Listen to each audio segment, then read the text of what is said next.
que vai nascer rei, com sua cadeira, com seu trono, que tem um único poder. O segundo escritor vai ser Marcos. Marcos vai escrever um Jesus totalmente diferente, porque Marcos vai escrever para os romanos um Jesus que olhava para os servos, porque naquela época Marcos, ele vai ter o privilégio de andar com Paulo, Bernabé e com Pedro. Marcos vai ser o único que teve o privilégio de andar com os 3 apóstolos, os únicos 3 homens que eram líderes que anunciavam o Evangelho. É por isso que quando o Evangelho chega em Roma, dentro de Roma tem um homem chamado Nero, que perseguiu os cristãos, que matava os cristãos, que feriu os cristãos. Então por isso, quando ele se apresenta diante de Roma, e o intuito dele é levar o Evangelho para todos aqueles que ouviram. Então por aqueles que ouviram o Evangelho era preso, era colocado em cadeias, era colocado em prisões, alguns eram presos. Então aquele que era líder e anunciava o Evangelho certamente poderia ser morto. Então o intuito de Marco era: eu não posso ir até eles, mas eu vou escrever cartas, porque através dessa carta o Evangelho vai chegar até eles.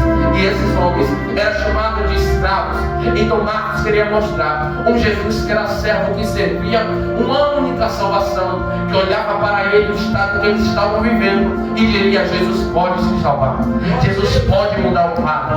Vocês estão presos, mas Jesus tem a maior liberdade da humanidade. Eu vou deixar o terceiro por último, mas o quarto escritor vai ser João. João vai escrever um Jesus totalmente diferente, porque João vai escrever um Jesus sem nenhum público. João vai escrever um Jesus mais além. É por isso que você vai ver o único João que vai morrer de velhice, o único apóstolo que andou com Jesus.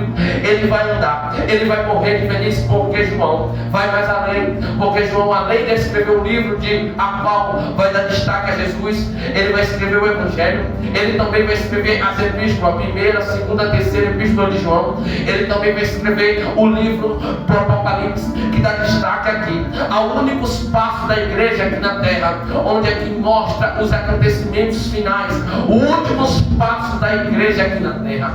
Então por isso que João vai mais além. João vai morrer dentro de uma ilha de Pátimo de velhice, mas João não morre, porque João tinha um ministério mais profundo, um ministério que trazia as suas palavras, os seus conteúdos até os dias de hoje. Mas olha para cá, o quarto escritor vai ser Lucas. O terceiro, me perdoe, ele vai escrever um Jesus também diferente, porque Lucas vai escrever para os gregos, ele vai escrever para aquelas pessoas intelectuais, aquelas pessoas que estudou, trazendo por dia de hoje, aquelas pessoas que eram bem financeiramente, quem sabe trazendo um presidente, quem sabe um empresário.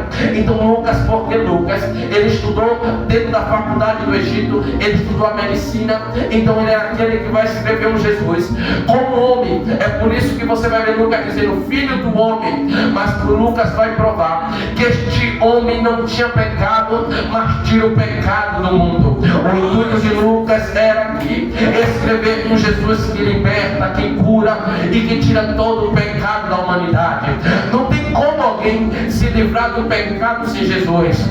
É por isso que você vai ver, aqui tem pessoas aqui, e se nós formos contar a nossa história um para o outro aqui, certamente amanheceu o dia e não acabaria, porque certamente aqui todos nós temos uma história para contar, mas a nossa história vai ser diferente. Certamente vai ter pessoas que vão dizer: eu vivi nas drogas, eu vivi na prostituição, eu vivi na bebida, eu vivi no porta de bar, eu usei droga toda a minha vida. Outras pessoas vão dizer: eu vivi na prostituição. Outros vão dizer: eu vivi no vício da aposta. Porque todos nós temos uma história para contar. Mas olha para cá, mas a nossa história vai mudar. Porque a nossa história muda quando a gente confessa Jesus como o único Salvador. Quando a gente aceita Jesus, a nossa história imediatamente ela começa a ser mudada, porque o único que muda a história é Jesus. Ninguém consegue mudar a história sem Jesus, porque a nossa sobrevivência é Jesus.